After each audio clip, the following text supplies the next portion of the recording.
Hello everyone, welcome to A9 education. Friends, आज के इस वीडियो में हम अभी तक रेलवे में जो भी क्वेश्चंस पूछे जा चुके हैं या फिर उन क्वेश्चंस से रिलेटेड सारे के सारे एक्सप्लेनेशन जहां से इन फ्यूचर में आने वाले किसी भी एग्जाम में क्वेश्चंस आ सकते हैं, वो हम कवर करने वाले हैं।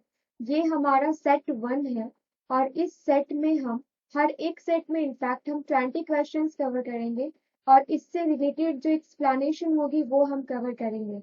ये सारे के सारे क्वेश्चंस आपको रेलवे के लिए, एसएससी सीजीएल के लिए या फिर किसी भी स्टेट पीसीएस एग्जाम के लिए काफी इंपॉर्टेंट है। आप इस वीडियो को बहुत अच्छे से देखिए और इस चैनल पे काफी सारे ऐसे वीडियोस डाले गए हैं जहाँ पे क्वेश्चंस और इससे रिलेटेड सारे के सारे एक्सप्लेनेशन आपको दिए गए हैं। तो आई रिक्वेस्ट कि उन सारे वीडियोस को अभी तक आपने नहीं देखा है तो वन बाय वन उन सारे वीडियोस को भी आप देख लीजिए। सो फ्रेंड्स, फर्स्ट क्वेश्चन हम देखते हैं। यहाँ पे है एंथ्रेकस रोग किसमें पाया जाता है। तो एंथ्रेकस रोग जो है ये किसमें पाया जाता है, ये भैंस और गाय में पाया जाता है। इसका एक्सप्लेनेशन देख लेते हैं। ये जो रोग होता है, ये जो डिजीज होता है, ये ना पशु से, आप जो इंपॉर्टेंट पॉइंट्स है उसको आप नोट करते चले जाएंगे। पशु से मनुष्य में, ओके, संक्रमण होता है इसका। ओके, किसमें संक्रमण होता है, ये एनिमल से पर्सन जो ह्यूमन बींग्स होते हैं उसमें संक्रमण होता है। ओके, और ये सिर्फ भैंस और गाय में ही नहीं होता है, ये भेड़, बकरी, घोड़ा, खच्चर, गाय, इन सब में ये एंथ्रेकस रोग पाया जाता है। ओके, सेकंड है कि बुनसेन बर्नर किस सिद्धांत पर कार्य करता है। तो ये बर्नौली के सिद्धांत पे कार्य करता है। ओके, और ये बर्नौली का फुल नाम भी आपसे कभी कभी पूछा जाता है और इन्होंने ये सिद्धांत दिया कभी था, ये भी एसएससी सीजीएल और रेलवे में काफी बार आपसे पूछा जा चुका है।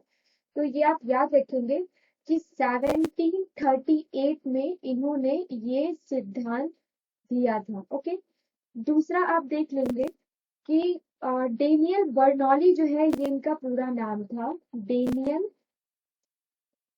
बर्नौली। ओके, तो ये इनका बर्नौली का पूरा नाम था। क्वेश्चन नंबर 3 देख लेते हैं। शक्कर के घोल का तापमान बढ़ाने पर शक्कर की विलेयता, ये पूछा जा रहा है कि ये इंक्रीज होती है या डिक्रीज होती है, घटती है या बढ़ती है। तो ये बढ़ती है। ठीक है, फोर्थ नंबर क्वेश्चन देख लेते हैं। भोजन का पाचन मुख्यतः किस अंग के द्वारा होता है। तो ये जो भोजन का पाचन होता है ना, ये छोटी आंत, स्मॉल इंटेस्टाइन जिसको कहते हैं, उसके द्वारा होता है। अच्छा, ये क्वेश्चन आपसे काफी बार पूछा जाता है कि छोटी आंत जो है ये कितना मीटर लंबा, लेंथ, और कितना मीटर मीटर ये चौड़ा होता है, इसका विड्थ क्या होता है। तो आप अगर लेंथ इसका देखेंगे तो ये 6 से लेके 7 मीटर तक लंबा होता है। और इसकी चौड़ाई की अगर बात कर लो तो इसकी चौड़ाई जो है 1.5 इंच, 1.5 इंच के आसपास ये चौड़ा होता है। अब बात हो गई है छोटी आंत की। अब बड़ी आंत की बात कर लेते हैं। तो बड़ी आंत that is large intestine, large intestine की अगर बात करें, लार्ज इंटेस्टाइन बड़ी आंत की अगर बात करें तो ये कितना लंबा होता है, ये भी क्वेश्चन काफी बार पूछा जा चुका है। ये 1.5 मीटर लंबा होता है। ठीक है, क्वेश्चन नंबर 6 देख लेते हैं। किसी वस्तु को चंद्रमा पर ले जाने पर उसका भार घटता है। ठीक है, सेवंथ है, किस प्रकाश में लघुत्तम तरंग दैर्घ्य होती है, बैंगनी में।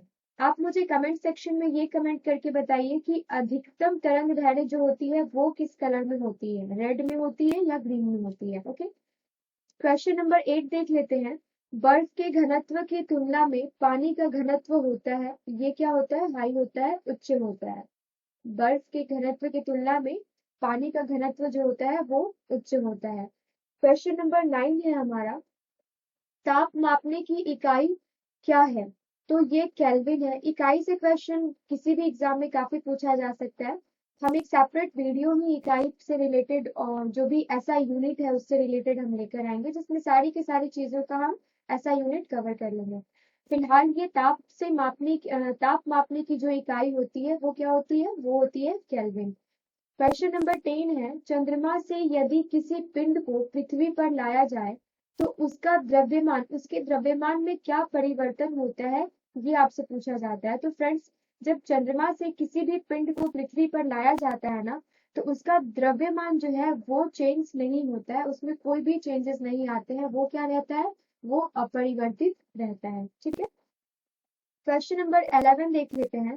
कैलामाइन इसका अयस्क है। कैलामाइन किसका अयस्क है, ये आपसे पूछा जा सकता है। ये पूछा गया है, ये है जिंक का अयस्क है। ठीक है, क्वेश्चन नंबर 12 है। नींबू का पीएच मान होता है 2.2। अब ये जो पीएच वैल्यू है ना, इस पीएच वैल्यू पे हमने एक सेपरेट वीडियो बना रखा है। अभी तक आपने उन सारे वीडियोस को नहीं देखा है तो आप पीएच वैल्यू से रिलेटेड ये A9 एजुकेशन पे आपको वीडियो मिल जाएगा, मिला हुआ है, प्रोवाइड किया हुआ है, आप वहां से उसको देख सकते हैं। अब बात करते हैं क्वेश्चन नंबर 13 की। कौन मानव रक्त का घटक नहीं है। तो मानव रक्त का जो घटक है वो क्या है, डीएनए नहीं है। अच्छा, डीएनए का फुल फॉर्म हमेशा आपसे पूछ लिया जाता है, इसका फुल फॉर्म क्या होगा, इसका फुल फॉर्म होगा deoxy ribo nucleic acid. Okay, DNA का फुल फॉर्म क्या होगा, डाईऑक्सी राइबो न्यूक्लिक एसिड। और ये डीएनए काफी बार पूछा गया है कि कितने टाइप के होते हैं, कितने प्रकार के होते हैं। तो ये 3 प्रकार के डीएनए होते हैं, ये भी आप याद रखेंगे। फर्स्ट वाले को हम कहते हैं ए फॉर्म, सेकेंड वाले को हम कहते हैं बी फॉर्म, ठीक है, एंड थर्ड वाले को कहते हैं हम जेड फॉर्म। ये आप याद रखेंगे, ये आपसे काफी बार पूछा जा चुका है। इनफैक्ट ये यूपीएससी के एग्जाम में भी क्वेश्चन आ चुका है। ध्वनि के शोरगुल का मापन होता है, ध्वनि के जो शोरगुल का मापन होता है वो किससे होता है, वो होता है डेसिबल में। ओके, क्वेश्चन नंबर 15 देख लेते हैं। रक्ताल्पता संबंधित है, तो ये किससे संबंधित है, निम्न हीमोग्लोबिन से। जब हीमोग्लोबिन की मात्रा कम हो जाती है उससे संबंधित है। एक्चुअली ये हीमोग्लोबिन होता क्या है, यहाँ से फ्रिक्वेंटली आपसे पूछ लिया जाता है क्वेश्चन एग्जाम में कि हीमोग्लोबिन का जो नॉर्मल रेंज होता है वो मेल में कितना होता है, राइट, वो फीमेल में कितना होता है, ये आपसे पूछ लिया जाता है। ठीक है, और किसमें इसको काउंट करते हैं, ये मिलीलीटर में काउंट करते हैं, ये डेसीलीटर में काउंट करते हैं। तो आप याद रखेंगे इसको क्या, डेसीलीटर आप इसके लिए यूज करेंगे। और मेल में जो होता है, ये मेल में क्या होता है, ये 13.5 से लेके 17.5 तक होता है इसका नॉर्मल रेंज। ठीक है, बात की जाए अगर फीमेल की, तो फीमेल में क्या रेंज होता है, फीमेल में 12 पॉइंट से लेके 15.5 तक इसका पर डेसीलीटर, ये आप याद रखेंगे, इसका क्या होता है, रेंज होता है। तो ये काफी इंपॉर्टेंट है, ये आप याद रखेंगे कि मेल में हीमोग्लोबिन का रेंज क्या होता है और फीमेल में हीमोग्लोबिन का रेंज क्या होता है, ये आप साथ ही साथ नोट कर लेंगे। क्वेश्चन नंबर 16 है हमारा। सामान्य व्यक्ति की सामर्थ्य होती है, तो ये कितनी होती है, ये अश्व शक्ति में आपको बताना है, तो ये है 0.05 से लेके 1 तक में इनकी कैपेसिटी होती है, सामर्थ्य होती है, ये आप याद रखेंगे। क्वेश्चन नंबर 17 है। हमारे भोजन में लौह तत्व का प्रमुख स्रोत क्या है, तो ये पालक है। इसमें पालक में प्रचुर मात्रा में क्या पाया जाता है, ये पाया जाता है आयरन पाया जाता है। किसी भी ग्रीन वेजिटेबल में आपको आयरन पाया जाता है, ये आप याद रखेंगे। क्वेश्चन नंबर 18 है। फलों के अध्ययन को क्या कहते हैं, पोमोलॉजी। आप मुझे कमेंट सेक्शन में बताएंगे कि पीसी कल्चर किसको कहते हैं और सेरी कल्चर किससे रिलेटेड है। ये क्वेश्चन भी आ चुका है, ये आप मुझे कमेंट सेक्शन में कमेंट करके बताएंगे। क्वेश्चन नंबर 19 है हमारा। शर्करा को ग्लाइकोज में बदल देती है, शर्करा को ग्लाइकोज में कौन बदलता है, तो ये बदलता है कौन, ये बदलता है यकृत। ओके, क्वेश्चन नंबर 20 है। मायोपिया में होता है, मायोपिया जो एक डिजीज है, आंखों से रिलेटेड डिजीज है ये, इसमें होता क्या है, इसमें होता है कि दूर की वस्तु नहीं दिखाई देती है। ठीक है, मायोपिया को क्या कहते हैं, मायोपिया को अगर बात की जाए तो इसमें नजदीक की जो वस्तु होती है ना, ये दिखाई देती है और दूर की वस्तु क्या होता है, नहीं दिखाई देता है, ये आप याद रखेंगे। फ्रेंड्स, आप मुझे कमेंट सेक्शन में कमेंट करके जरूर बताइए कि आपको ये वीडियो कैसा लगा।